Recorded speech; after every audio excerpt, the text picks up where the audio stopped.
ഇന്നത്തെ വീഡിയോയിൽ ഡിസ്കസ് ചെയ്യുന്നത് കേരളത്തിലെ അടിസ്ഥാന വിവരങ്ങളാണ്. കേരളത്തിൻ്റെ അടിസ്ഥാന വിവരങ്ങൾ ഒറ്റ നോട്ടത്തിൽ.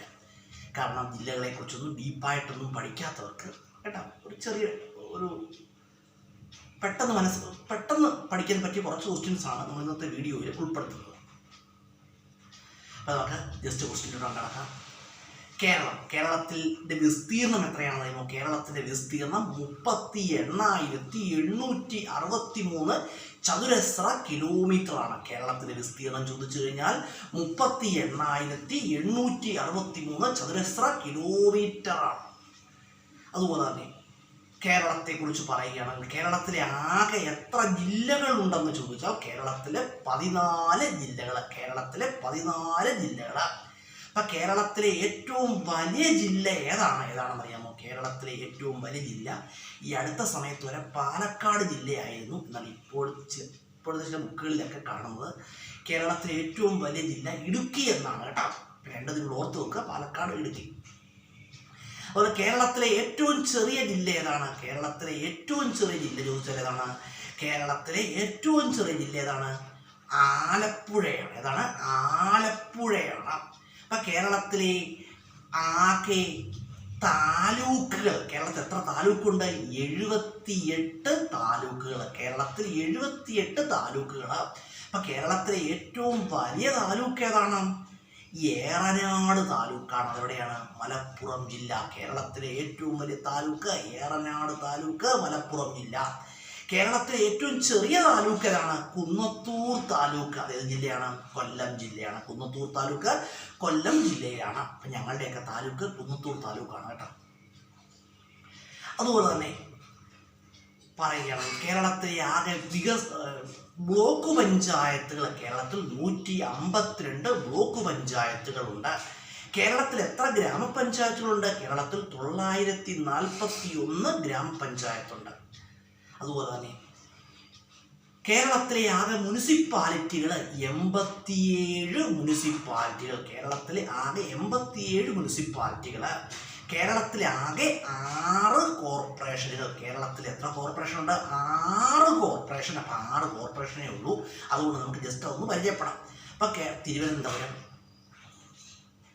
തിരുവനന്തപുരം, കൊച്ചി, കൊല്ലം, തൃശ്ശൂർ, കോഴിക്കോട്, കണ്ണൂർ. കേട്ടോ, ഓർത്ത് വെച്ചോളൂ. അപ്പം കേരളത്തിലെ നമ്മൾ പറഞ്ഞാൽ തിരുവനന്തപുരം, കൊച്ചി, കൊല്ലം, തൃശ്ശൂർ, കോഴിക്കോട്, കണ്ണൂർ. ഇതാണ് കേരളത്തിലെ 6 കോർപ്പറേഷൻ. അപ്പം കേരളത്തിലെ ഏറ്റവും വലിയ കോർപ്പറേഷൻ ഏതാണ്? കേരളത്തിലെ ഏറ്റവും വലിയ കോർപ്പറേഷൻ ഏതാണ്? തിരുവനന്തപുരം കോർപ്പറേഷനാണ്. കേരളത്തിലെ ഏറ്റവും ചെറിയ കോർപ്പറേഷൻ ഏതാണ്? തൃശ്ശൂരാണ്. ഏതാണ്? തൃശ്ശൂരാണ്. അതുപോലെ കേരളത്തിൽ കടൽ തീരമില്ലാത്ത ഏക കോർപ്പറേഷൻ ഏതാണെന്ന് ചോദിച്ചാൽ ആൻസർ തൃശ്ശൂരാണ്. ഏതാണ്? തൃശ്ശൂരാണ്. അതുപോലെ തന്നെ കേരളത്തിൽ പ്രധാനമായിട്ട് 4 അന്തർദേശീയ വിമാനത്താവളങ്ങൾ. കേരളത്തിൽ 4 അന്താരാഷ്ട്ര വിമാനത്താവളങ്ങളുണ്ട്. അപ്പോൾ ഏതൊക്കെയാണ് അന്താരാഷ്ട്ര വിമാനത്താവളങ്ങൾ? തിരുവനന്തപുരം അന്താരാഷ്ട്ര വിമാനത്താവളം, നെടുമ്പാശ്ശേരി അന്താരാഷ്ട്ര വിമാനത്താവളം, അതുപോലെ തന്നെ കോഴിക്കോട് അന്താരാഷ്ട്ര വിമാനത്താവളം, അതുപോലെ തന്നെ കണ്ണൂർ അന്താരാഷ്ട്ര വിമാനത്താവളം. അതുപോലെ സിയാൽ എന്നറിയപ്പെടുന്ന വിമാനത്താവളം ഏതാണ്? നെടുമ്പാശ്ശേരി വിമാനത്താവളമാണ്. സിയാൽ എന്നറിയപ്പെടുന്നു നെടുമ്പാശ്ശേരി വിമാനത്താവളം. അതുപോലെ കേരളത്തിൽ പ്രവാസികളുടെ ഫണ്ട് ഉപയോഗിച്ച് നിർമ്മിച്ച ആദ്യത്തെ വിമാനത്താവളം ഏതാണ്? നെടുമ്പാശ്ശേരി വിമാനത്താവളമാണ്. അതുപോലെ തന്നെ കേരളത്തിൽ 4 അന്തർദേശീയ വിമാനത്താവളങ്ങൾ. അതുപോലെ കോഴിക്കോട് വിമാനത്താവളം സ്ഥിതി ചെയ്യുന്ന എവിടെയാണ്? കരിപ്പൂര്, മലപ്പുറം. എവിടെയാണ്? കരിപ്പൂര്. അതെവിടെയാണ്? മലപ്പുറത്താണ്. കരിപ്പൂർ, മലപ്പുറം. കോഴിക്കോട് വിമാനത്താവളം കരിപ്പൂർ, മലപ്പുറമാണ്. അതുപോലെ കേരളത്തിലെ ഏറ്റവും ഒടുവിലായ രൂപം കൊണ്ട അന്താരാഷ്ട്ര വിമാനത്താവളം ഏതാണ്? കണ്ണൂർ അന്താരാഷ്ട്ര വിമാനത്താവളമാണ്. 2018 ഡിസംബർ മാസം 9-ാം തീയതി നമ്മുടെ മുഖ്യമന്ത്രിയായ ശ്രീ പിണറായി വിജയൻ ഉദ്ഘാടനം ചെയ്യുകയുണ്ടായി. കേട്ടോ, ഓർത്ത് വെച്ചോളുക. കണ്ണൂർ അന്താരാഷ്ട്ര വിമാനത്താവളം. അതുപോലെ കോഴിക്കോട് വിമാനത്താവളം എവിടെയാണ്? കരിപ്പൂർ, അതെവിടെയാണ്? മലപ്പുറമാണ്. കരിപ്പൂർ മലപ്പുറമാണ്. അതുപോലെ കേരളത്തിലെ നിയമസഭാ മണ്ഡലങ്ങൾ 140 നിയമസഭാ മണ്ഡലങ്ങൾ. കേരളത്തിൽ പ്രധാനമായിട്ടും 140 നിയമസഭാ മണ്ഡലങ്ങളുണ്ട്. അതുപോലെ കേരളത്തിൽ 141 നിയമസഭാ സാമാജികർ. 141 നിയമസഭാ സാമാജികർ എന്ന് പറഞ്ഞാൽ MLA-മാർ കേട്ടോ. 141. അപ്പം കേരളത്തിൽ ഇപ്പോൾ നടക്കുന്നത് 15ാമത്തെ നിയമസഭയാണ്. കേരളത്തിൽ ഇപ്പോൾ നടക്കുന്നത് 15ാമത്തെ നിയമസഭയാണ്. അതുപോലെ പറയുകയാണെങ്കിൽ കേരളത്തിലെ ലോകസഭാ മണ്ഡലങ്ങൾ 20. കേരളത്തിൽ ലോകസഭാ മണ്ഡലങ്ങൾ 20. രാജ്യസഭാ മണ്ഡലങ്ങൾ 9. കേരളത്തിൽ 9 രാജ്യസഭാ മണ്ഡലങ്ങൾ. കേരളത്തിൽ 9 രാജ്യസഭാ മണ്ഡലങ്ങൾ. വിമാനത്താവളങ്ങളെ കുറിച്ചൊക്കെ വളരെ വിശദമായിട്ട് നേരത്തെ ഒരു വീഡിയോയിൽ പറഞ്ഞുകൊണ്ട് അതുകൊണ്ട് അങ്ങോട്ട് ഡീപ്പായിട്ട് പോകുന്നത് ജസ്റ്റ് ഒന്ന് പറഞ്ഞു പോകുന്നേ ഉള്ളൂ. കേരളത്തെക്കുറിച്ച് അടിസ്ഥാന വിവരങ്ങൾ. അതുപോലെ തന്നെ അതുപോലെ ഇന്ത്യയിൽ സമ്പൂർണ്ണ സാക്ഷരത നേടിയ ആദ്യത്തെ സംസ്ഥാനം ഏതാണ്? കേരളമാണ്. ഇന്ത്യയിൽ സമ്പൂർണ്ണ സാക്ഷരത നേടിയ ആദ്യത്തെ സംസ്ഥാനം കേരളം. ഇന്ത്യയിൽ സമ്പൂർണ്ണ സാക്ഷരത നേടിയ ആദ്യത്തെ ജില്ല ഏതാണ്? എറണാകുളം ജില്ലയാണ്. ഇന്ത്യയിൽ സമ്പൂർണ്ണ സാക്ഷരത നേടിയ ആദ്യത്തെ ജില്ല ഏതാണ്? എറണാകുളം ജില്ല. ഇന്ത്യയിൽ സമ്പൂർണ്ണ സാക്ഷരത നേടിയ ആദ്യത്തെ പട്ടണം ഏതാണ്? കോട്ടയമാണ്. ഇന്ത്യയിൽ സമ്പൂർണ്ണ സാക്ഷരത നേടിയ ആദ്യത്തെ പട്ടണം ചോദിച്ചാൽ ആൻസർ കോട്ടയമാണ്. സാക്ഷരത പഠിപ്പിക്കുന്ന ആളിനെ വിളിക്കുന്ന പേരെന്താണ്? പ്രേരക്. സാക്ഷരത പഠിപ്പിക്കുന്ന ആളിനെ വിളിക്കുന്ന പേരാണ് പ്രേരക്. അതുപോലെ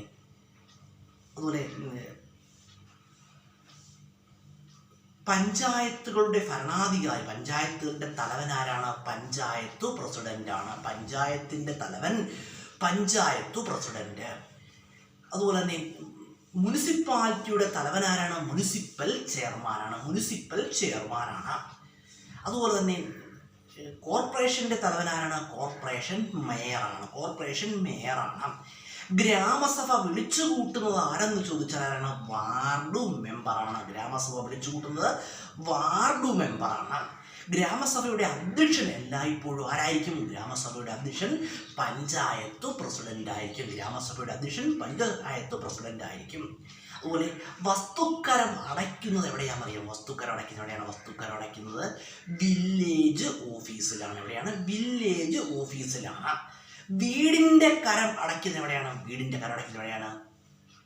തദ്ദേശ സ്വയംഭരണ സ്ഥാപനങ്ങൾ. ഇത് പഞ്ചായത്ത്, കോർപ്പറേഷൻ, അതുപോലെ തന്നെ മുനിസിപ്പാലിറ്റി. എവിടെയാണ്? തദ്ദേശ സ്വയംഭരണ സ്ഥാപനങ്ങൾ. അതുപോലെ തന്നെ റേഷൻ കാർഡിൽ ഒപ്പുവെക്കുന്നത് ആര്? റേഷൻ കാർഡിൽ ഒപ്പുവെക്കുന്നതാണ്? താലൂക്ക് സിവിൽ സപ്ലൈസ് ഓഫീസറാണ്. താലൂക്ക് സിവിൽ സപ്ലൈസ് ഓഫീസറാണ്. അതുപോലെ ഇപ്പോഴത്തെ റേഷൻ കാർഡ് മറ്റൊരു കാർഡ് പോലുള്ളതല്ലേ?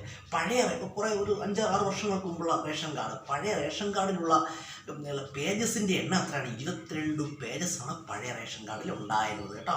ഇപ്പോഴത്തെ റേഷൻ കാർഡ് എങ്ങനെ? ചെറിയ കാർഡ് പോലാണ് റേഷൻ കാർഡ്. അതുപോലെ തന്നെ കേരളത്തെക്കുറിച്ച് പറയുകയാണെങ്കിൽ കേരളത്തിൻ്റെ സംസ്ഥാന മൃഗം ഏതാണ്? ആനയാണ്. കേരളത്തിൻ്റെ സംസ്ഥാന മൃഗം ആനയാണ്. കേരളത്തിൻ്റെ സംസ്ഥാന പക്ഷി ഏതാണ്? മലമുഴക്കി വേഴാമ്പലാണ്. കേരളത്തിൻ്റെ സംസ്ഥാന പക്ഷി മലമുഴക്കി വേഴാമ്പൽ. അതുപോലെയൊക്കെ പറയുകയാണ് വളരെ പ്രധാനപ്പെട്ട ക്വസ്റ്റ്യനാണ്. കേരളത്തിൻ്റെ സംസ്ഥാന പുഷ്പം ഏതാണ്? കണിക്കൊന്നയാണ്. കേരളത്തിൻ്റെ സംസ്ഥാന പുഷ്പം കണിക്കൊന്നയാണ്. കേരളത്തിൻ്റെ സംസ്ഥാന മത്സ്യം ഏതാണ്? കരിമീനാണ്. കേരളത്തിൻ്റെ സംസ്ഥാന മത്സ്യം ഏതാണ്? കരിമീനാണ് കേട്ടോ. സംസ്ഥാന മത്സ്യം കരിമീനാണ് കേട്ടോ. അതുപോലെ ഈ tourism advertisement motto of Kerala. കേരളത്തിൻ്റെ ടൂറിസം അഡ്വർടൈസ്മെൻറ്റ് മോട്ടോ എന്ന് പറഞ്ഞാൽ എന്താണ്? ദൈവത്തിൻ്റെ സ്വന്തം നാട്. ദൈവത്തിൻ്റെ സ്വന്തം നാടെന്നാണ് ആരുടെ ടൂറിസം അഡ്വർടൈസ്മെൻറ്റ് മോട്ടോ? കേരളത്തിൻ്റെ ടൂറിസം അഡ്വർടൈസ്മെൻറ്റ് മോട്ടോ. അതുപോലെ പറയുന്നത് കേരളത്തെക്കുറിച്ചാണ്. കേരളത്തിൻ്റെ അടിസ്ഥാനപരങ്ങൾ മാത്രമേ പറയുന്നുള്ളൂ കേട്ടോ. കേരളത്തിൽ ഏറ്റവും കൂടുതൽ ജനസംഖ്യയുള്ള ജില്ല ഏതാണ്? മലപ്പുറം ജില്ലയാണ്. കേരളത്തിൽ ഏറ്റവും കൂടുതൽ ജനസംഖ്യയുള്ള ജില്ല മലപ്പുറം ജില്ലയാണ്. അതുപോലെ തന്നെ കേരളത്തിൽ ഏറ്റവും കൂടുതൽ കടൽത്തീരമുള്ള ജില്ല ഏതാണ്? കണ്ണൂരാണ്. കേരളത്തിൽ ഏറ്റവും കൂടുതൽ കടൽത്തീരമുള്ള ജില്ല കണ്ണൂരാണ്. കേരളത്തിൽ ഏറ്റവും കുറച്ച് കടൽത്തീരമുള്ള ജില്ല ഏതാണ്? കൊല്ലമാണ്. ഏതാണ്? കൊല്ലമാണ്. കേരളത്തിൽ 5 ജില്ലകൾക്ക് എന്തില്ല? കടൽ തീരമില്ല. കേരളത്തിലെ 5 ജില്ലകൾക്ക് കടൽ തീരമില്ല. അപ്പം ഏതൊക്കെയാണ് 5 ജില്ലകൾ? ഏതൊക്കെയാണ്? പത്തനംതിട്ട, കോട്ടയം, ഇടുക്കി, വയനാട്, പാലക്കാട് ഈ 5 ജില്ലകൾക്ക്, കേരളത്തിലെ ഈ 5 ജില്ലകൾക്ക് എന്തില്ല? കടൽ തീരമില്ല. അപ്പോൾ കേരളത്തിലെ ഏറ്റവും വലിയ ചുരം ഏതാണ്? കേരളത്തിലെ ഏറ്റവും വലിയ ചുരം പാലക്കാട് ചുരമാണ്. പാലക്കാട് ചുരത്തിലൂടെ ഒഴുകുന്ന നദി ഏതാണ്? ഭാരതപ്പുഴയാണ്. പാലക്കാട് ചുരത്തിലൂടെ ഒഴുകുന്ന നദി ഏതാണ്? ഭാരതപ്പുഴയാണ്. അപ്പം കേരളത്തിൻ്റെ അതിരുകൾ ഏതൊക്കെയാണ്? കിടക്കുന്നത് കേരളത്തിൻ്റെ അടിസ്ഥാന വിവരങ്ങളാണ് പറയുന്നത്. കേരളത്തിൻ്റെ അതിരുകൾ എന്ന് പറഞ്ഞാൽ കേരളത്തിൻ്റെ വടക്ക് എന്താണ്? കേരളത്തിൻ്റെ വടക്ക് കർണാടകമാണ്. കേരളത്തിൻ്റെ തെക്കെന്താണ്? കേരളത്തിൻ്റെ തെക്ക് തമിഴ്നാടാണ്. കേരളത്തിൻ്റെ കിഴക്കും എന്ത് തന്നെയാണ്? തമിഴ്നാട് തന്നെയാണ്. കേരളത്തിൻ്റെ പടിഞ്ഞാറ് എന്താണ്? കേരളത്തിൻ്റെ പടിഞ്ഞാറ് അറബിക്കടലാണ്. അതുപോലെ കേരളത്തിൽ വിസ്തീർണാടിസ്ഥാനത്തിൽ ഏറ്റവും കൂടുതൽ വനമുള്ള ജില്ല ഏതാണ്? കേരളത്തിൽ വിസ്തീർണാടിസ്ഥാനത്തിൽ ഏറ്റവും കൂടുതൽ വനമുള്ള ജില്ല ഇടുക്കിയാണ്. ഇടുക്കിയാണ്. കേരളത്തിൽ ശതമാനാടിസ്ഥാനത്തിൽ ഏറ്റവും കൂടുതൽ വനമുള്ള ജില്ല ഏതാണ്? വയനാടാണ്. വയനാടാണ്. കേരളത്തിൽ വനമില്ലാത്ത ജില്ല ഏതാണ്? ആലപ്പുഴയാണ്. കേരളത്തിൽ ഏറ്റവും കൂടുതൽ കാവുകളുള്ള ജില്ല ഏതാണ്? ആലപ്പുഴയാണ്. ആലപ്പുഴ ജില്ലയാണ്. അതുപോലെ തന്നെ കേരളത്തിൽ റെയിൽവേ ഇല്ലാത്ത ജില്ലകൾ ഏതൊക്കെയാണ്? കേരളത്തിൽ റെയിൽവേ ഇല്ലാത്ത ജില്ലകൾ ഇടുക്കിയും വയനാടുമാണ്. കേരളത്തിൽ ഒരു റെയിൽവേ ഉള്ള ജില്ല ഏതാണ്? പത്തനംതിട്ടയാണ്. റെയിൽവേ സ്റ്റേഷൻ ചോദിച്ചാൽ ഏതാണ്? തിരുവല്ലയാണ്. കേരളത്തിൽ എയ്ഡ്സ് ആദ്യമായിട്ട് റിപ്പോർട്ട് ചെയ്ത് എവിടെയാണ്? പത്തനംതിട്ടയിലാണ്. കേരളത്തിൽ എയ്ഡ്സ് ആദ്യമായിട്ട് റിപ്പോർട്ട് ചെയ്ത സ്ഥലം പത്തനംതിട്ടയാണ്. അതുപോലെ ഈ കേരളത്തിൽ ആദ്യമായി കോവിഡ് റിപ്പോർട്ട് ചെയ്ത സ്ഥലം എവിടെയാണ്? തൃശ്ശൂരാണ്. ഇന്ത്യയിൽ തന്നെ കോവിഡ് ആദ്യമായിട്ട് റിപ്പോർട്ട് ചെയ്ത സ്ഥലം എവിടെയാണ്? തൃശ്ശൂരാണ്. അപ്പോൾ നമ്മൾ കേരളത്തെക്കുറിച്ച് കുറച്ച് അടിസ്ഥാന വിവരങ്ങൾ പറയുകയുണ്ടായി. ഇത് കേരളത്തിൻ്റെ അടിസ്ഥാന വിവരങ്ങളാണ്. ജില്ലകളെക്കുറിച്ചൊക്കെ വളരെ വിശദമായിട്ട് പല വീഡിയോകളിലും പറഞ്ഞിട്ടുണ്ട്. അതുകൊണ്ട് അങ്ങോട്ടൊന്നും കിടക്കുന്നില്ല. അപ്പോൾ നമ്മുടെ കുറച്ച് ഫ്രണ്ട്സ് പറഞ്ഞു കേരളത്തെക്കുറിച്ച് കുറച്ച് ക്വസ്റ്റ്യൻസ് ഒന്ന് പറഞ്ഞു തരണേ എന്ന് പറയുകയുണ്ടായി. അതിന് പ്രകാരമാണ് ഞാൻ ഇങ്ങനെ വീഡിയോ യൂട്യൂബിൽ അപ്ലോഡ് ചെയ്യുന്നത്. അപ്പോൾ കേരളത്തിൻ്റെ അടിസ്ഥാന വിവരങ്ങളാണ് നമ്മളിപ്പോൾ പറഞ്ഞത്. അതുപോലെ തന്നെ പെട്ടെന്ന് ലിങ്കിങ് കുറിച്ചുള്ള പറഞ്ഞത് KK ശൈലജയുടെ ആത്മകഥ ഏതാണെന്ന് അറിയുമ്പോൾ my life as A comrade കേട്ടോ. KK ശൈലജയുടെ ആത്മകഥ ഏതാണ്? My life as A comrade. ഇപ്പോൾ കറണ്ട് അഫയേഴ്സ് ആയിട്ടൊക്കെ ചോദിച്ചേക്കാം. അതുപോലെ ഇന്ത്യയിലെ തന്നെ ഏറ്റവും പ്രായം കുറഞ്ഞ മേയർ ആരാണെന്നറിയാമോ? ആര്യ രാജേന്ദ്രൻ. നമ്മൾ കുറച്ച് ക്വസ്റ്റ്യൻസ് പറഞ്ഞു. ഈ ക്വസ്റ്റ്യൻസ് എന്താണ്? വളരെ പ്രധാനപ്പെട്ട ക്വസ്റ്റ്യൻസാണ്. കേരളത്തിൻ്റെ മുഖ്യമന്ത്രി ആരാണ്? ശ്രീ പിണറായി വിജയനാണ്. കേരളത്തിൻ്റെ ഗവർണർ ആരാണ്? ആരിഫ് മുഹമ്മദ് ഖാനാണ്. ഇപ്പോൾ കുറച്ച് ക്വസ്റ്റ്യൻസ് പറഞ്ഞു. ഈ ക്വസ്റ്റ്യൻസൊക്കെ എന്താണ്? കേരളത്തിൻ്റെ ബേസിക് ഫാക്ട്സ് ആണ്. കേരളത്തിൻ്റെ അടിസ്ഥാന വിവരങ്ങളാണ്. ഇതിപ്പോൾ ചിലപ്പോഴൊക്കെ ചോദിച്ചേക്കാം. അതുകൊണ്ട് നിങ്ങൾ നമ്മുടെ പ്രിയ ഫ്രണ്ട്സിൻ്റെ നിർദ്ദേശപ്രകാരമാണ് നമ്മളിങ്ങനെ വീഡിയോ ക്രിയേറ്റ് ചെയ്യുന്നത് കേട്ടോ. വീഡിയോ കാണുന്നവരൊക്കെ എന്ത് ചെയ്യുക? വീഡിയോ കാണുക. പെട്ടെന്ന് ഒരു സ്റ്റുഡൻ്റെ മനസ്സിലേക്ക് ഓർമ്മ വന്നു. KSRTCക്ക് ഏറ്റവും കൂടുതൽ ഡിപ്പോകളുള്ള ജില്ല ഏതാണെന്നറിയാമോ? KSRTCക്ക് ഏറ്റവും കൂടുതൽ ഡിപ്പോകളുള്ള ജില്ല തിരുവനന്തപുരം ജില്ലയാണ്. KSRTCയുടെ വാഹന രജിസ്ട്രേഷൻ എത്രയാണെന്നറിയാമോ? KL15 ആണ് KSRTCയുടെ വാഹന രജിസ്ട്രേഷൻ. അപ്പോൾ കൂടുതൽ പറയുന്നില്ല. തൽക്കാലം നിർത്തുവാണ്. വീഡിയോ കാണുന്നവർക്ക് എന്ത് വീഡിയോ കാണുക.